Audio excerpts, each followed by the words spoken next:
There is nothing more dramatic in backgammon than 2 away, 4 away. That's the reason for the overture. That, by the way, that's Act 1 of the Danse des Chevaliers. And it's very important to be dramatic at 2 away, 4 away, because if you're leading or trailing, the match is often on the line. And it starts out not with the dramatic cube action, but with checker play from the very, very first roll. For example, let's take a look at this position. Blue is 2 away, and red is 4 away, and blue has an opening roll of 4-1. How should he play the 4-1? Give it a little thought and see how you would play this opening roll. Well, if you said 13, 9, 24, 23, and split, you would be right. Let's take a look. It's part of the opening book, and it shows right away it would be almost a 4.5% error to make any other play. The second best play would be slotting your 5-point. You're starting out playing this game as if it's gammon save. You're playing under the assumption that red would like any excuse in the world to double you, because then his gammon values are 1.0 and yours are 0, and he'd like to try and gammon you for the match. So your goal is to make an advanced anchor in his board. Make his 5-point or his 4-point as quickly as you can.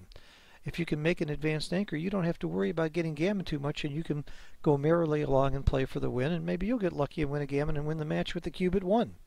So the answer is, even though the cube is not turned yet, start out playing as if it will be.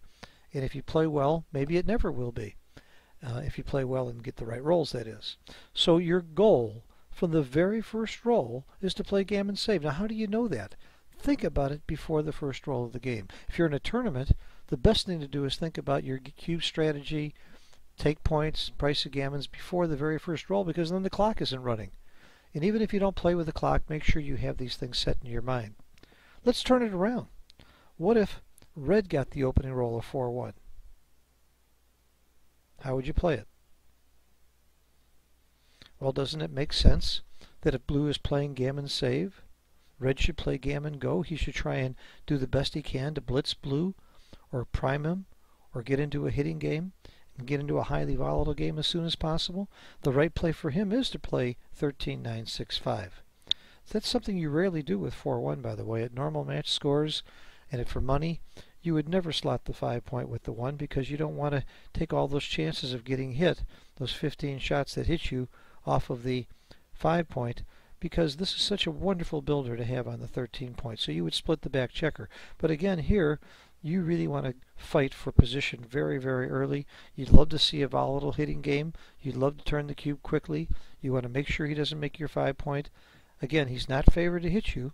And if he doesn't hit you, you have a very good chance to make the 5-point, to make a very strong game and double him very, very quickly, and then play for the gammon. By the way, when you double him, blue now has to play a lot more carefully. He's actually not going to win as many games because he has to play a little bit more conservatively to protect from the gammon, because the gammon cost him the match. So that's a very, very good reason for you to play gammon go right at the beginning.